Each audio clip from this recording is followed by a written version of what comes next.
Alright, Orlon? Yeah? I need to talk to you. I haven't talked As to a you. peripatetic loner, I'm not privy to the latest news, but the Hollowborn Children is a tale that has reached even my reclusive ears. Or, rather, ear.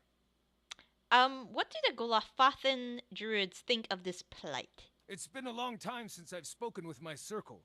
They'd probably tell you what I'd tell you. This plight was most certainly the consequence of someone trespassing into Nguithan places, not meant for folk. I mean, what else other than the gods could inflict punishment of such impressive scale? Well, you've been through with me for a while, so you understand that Theos is the cause of all this shit. And what are your thoughts on the Hollowborn? Anytime a life is separated from its soul, I wanted to pretend it was just a rumor when I first heard of it. In my youth, I'd cursed the dear Woodens for being ignorant despoilers that breed out of control. But soulless babies? What heartless gods would inflict that kind of tragedy? No parent or child deserves to be a part of that horror. Let's talk about other manners. Need something? I can pull him aside and discuss my party members? Tell me about yourself. My second favorite subject. Uh-huh. What would you like to know? How did you come to be a druid, trained as a druid? He says, it wasn't entirely by choice. Not at the start, at least. My ambition was to be a hunter. I merely arrived by a different trail. As a child, an Amanfath came to visit. An honored guest is the occasion for a grand chase, but I was left out, instructed instead to be cupbearer to the old wise one while the rest were on hunt. I'm sure you can guess what happens. A wise Amanfath gives dumb child a shred of attention. We ended up talking until the hunters returned. He gave me this. He presents an old rusted iron medallion fashioned in the likeness of a hound's head, a common icon among the frontiersmen, explorers, and others that seek faithful to Galawen. When the Amathfath insisted I be trained, and none in my village would defy him. Now, I don't need a bow to hunt. Where are you from originally? My mother's crotch. You? What a coincidence! I am also from your mother's crotch. For the record, only I'm allowed to insult my mother. But I respect your dedication to banter, so I'll let it slide. This time. Oh, you try to take me out, little guy. I grew up in Erglonfoth, specifically in and around Thane Bog. My people, the Fisher Crane tribe, are migrant stewards of the land. I've walked the whole of Glonfoth many times. What's the story behind the symbol of whale on your eye patch? Whale is known as the eyeless face, so his symbol seemed a good fit for my eye patch. Whale iconography is rather popular in my home tribe, but it seems he is not widely venerated here in Deerwood. I remember thinking that if I consecrated my eye to he who obfurgates and reveals, then maybe with enough devotion, Will make use of the old thing. So you think you see me staring at rumps and cleavage? It's really just the will of Will controlling my gaze. Honest! What's your relationship with Galawan? He says, I was raised as a disciple of the Seeker God. He is the champion of the hunt, be it the simple struggle for sustenance or the scholarly pursuit of knowledge. In my older years, I found life has shown me I am more suited to the ways of Whale. The furious hunt for knowledge often outpaces the journey to real understanding. Druids are known for changing into animals. What sort of creatures can you become? All sorts of things, he says quietly with an uncomfortable gaze. Let's discuss something else. That's an unusually terse response for you. What are you holding back? It's a long story, and I haven't really told it before to an outsider, so bear with me. I struggled with spirit shifting, the final rite of passage in my druidic training. I prayed to Galawain for insight, and, in the style of seekers of old, went to the forest, alone, to ask for guidance. Then I got my answer, an answer at least, in the form of a vibrantly colored Stelgar that pounced from the underbrush and made a salient demonstration of its capacity to eat things 1/15th its size. You are alive today, so how did you fend off the beast? Fend it off. I ripped off its arm and sent it running. Oh. As the beast was lopping off bits of my handsomeness, I remember trying to fight back, swinging with arms too short to reach. I felt I had the energy for one last swipe at the beast's nose, and when I lashed out with a punch, my arm felt twice as massive, and my fingers sprouted talons. That's quite the story. In a rush of power, I shifted into a mirror of my assailant. Apparently, he couldn't pick on someone his own size.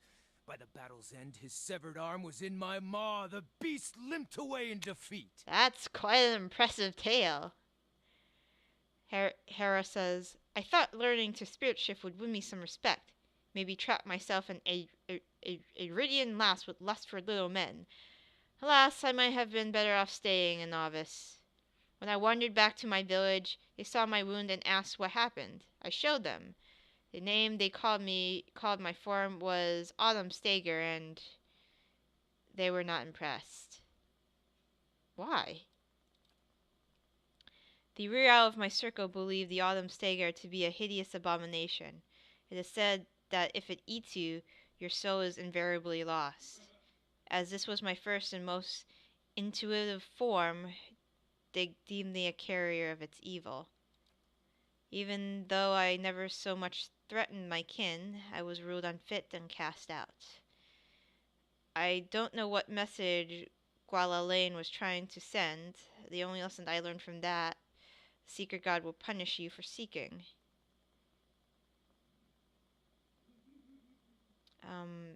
So you're so you didn't choose your spirit shifting form?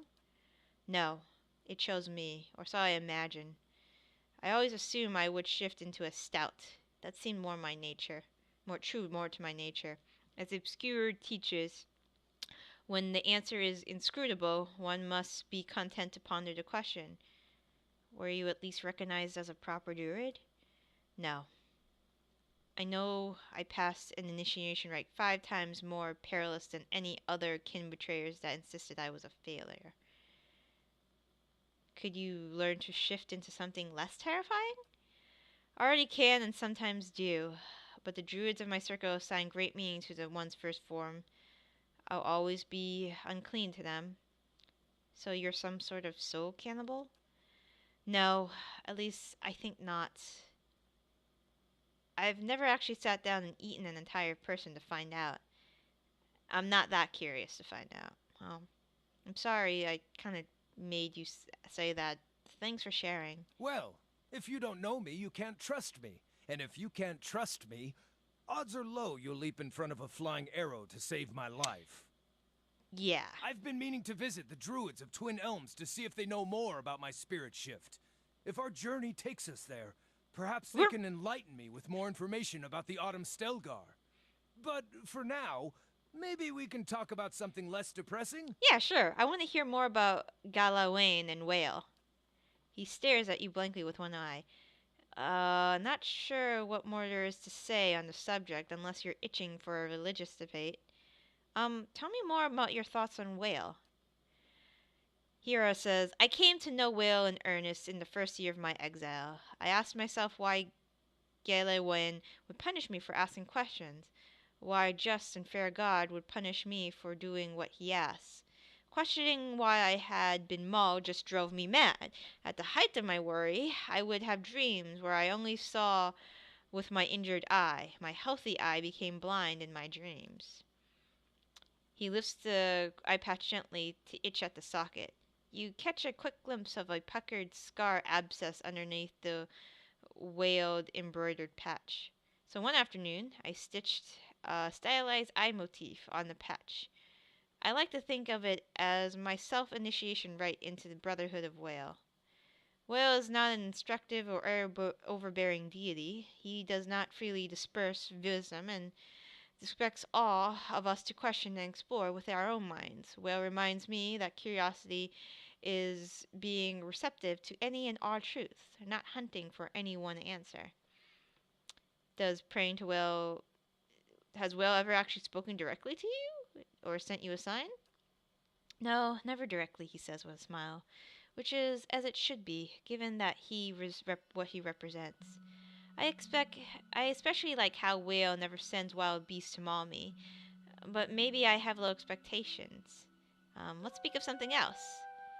Um, What more can you tell me of Galawain?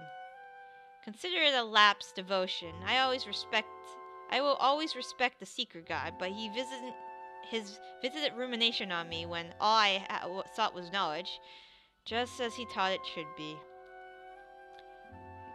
Galawan left his mark on me. When I see a shifted reflection, I'm reminded of his presence. Galawan still inspires my fear, just not my worship. Do you think there's any possibility that Galawan is trying to help you? A bit in the strange ways?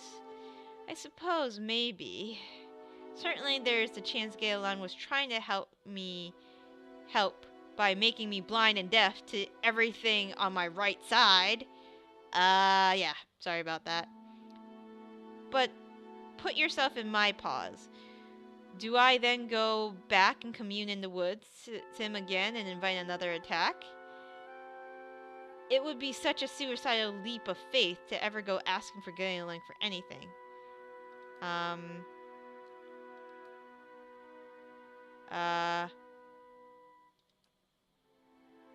Oh. Tell me about the Earing Guanfath. It is a verdant land of history, culture, and natural beauty. And we already seen enough of unwanted trespassers, so I recommend you should never visit. Do you miss it? Used to, he says with a frown.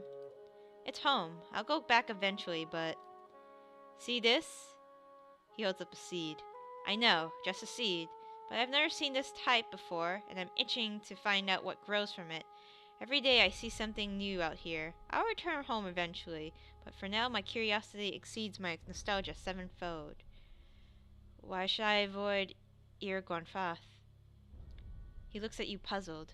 There are no cities to visit, no centers of commerce to explore. It would seem most visitors come to our land to pillage the Ingwithian ruins. The ancient Ingwithians gave the forest to our ancestors, and in return we watch their ruins and see they remain untouched. Nobody enters the ruins, not even the guardians and watchers. Can you tell me of your tribe? I am from the Fisher Crane tribe. Most of my people live far to the southeast and around the Thane Bog. The tribe is not one of great renown, but they protect their land in accordance with the sacred oath of Ode. And as much as it pains me to say, I wouldn't want any other tribe's name attached to my own. Did you grow up in the bog? Only briefly. Here, let me show you something. But don't commit any of it to memory, please. This is where I grew up, at the migration trail. It's marked on my arm during my training. While much of the tribe guards the Thane Bog year-round, many of us, including the Circle of Hawks and Ivy, honor the oath by patrolling lesser-known ruins scattered throughout the land. We eschew houses, take only what we can carry, and move camp every 2 moons to ensure that all the sacred sites are visited with regular intervals. The nomadic patrol is how my druid circle came to name itself. We circle and protect like hawks, but we only ever perch on ivy of ruins, that is, nearby trees, never enter the builder's lair. Why aren't the Fisher Crane tribes well regarded? Because the other tribes are insufferable sibling spawn? Nah, he grins. I suppose the Fisher Cranes have a reputation for being passive and reluctant to fight, which is another way of saying that the other tribes fight hard while we fight smart. Our namesake, the Fisher Crane, is a marshland raptor that remains stark, still from sunrise to noon. We are invisible stewards of the land, and the patient hunters of those who trespass. The 3 Tustelgar tribes see our methods as soft and unbecoming, but I hear they use the same word for cousin as they do for whore in their dialect. Just an observation. Could you join a different tribe? There are tribes that would take me. The twice split arrows adopt outcasts like myself. But their ways are not my own. Some of them even live under roofs. How obtuse. I long for home, not just any home, but Will has made my wanderings fruitful, and I accept that it may not be until my soul passes that I rejoin the Fisher Cranes. I have other questions. Aren't most Orlons in Aarongreth wild? Wild? Yes, I suppose all of us were a bit wild as my tribe was migratory and we didn't live in permanent houses. I'm sorry! But I understand what you're trying to ask. Yes, a slight plurality of Glonfathan Orlans have forest plumage. Growing up with meadow plumage, I was assumed to be weaker than others my age. The huntmaster of my tribe only chose apprentices from the forested kin, or rather, wild Orlans, as they're called amongst slave-owning bigots, as well as bigots too broke to own slaves. I'm sorry. I grew up in Glonfath, specifically in and around Thane Bog. My people, the Fisher Crane tribe, are migrant stewards of the land. I've walked the whole of Glonfath many times. I'm sorry. Your loss. Find a druid that Certainly. knows more about this. I was just Hey. want to fucking help you, dude.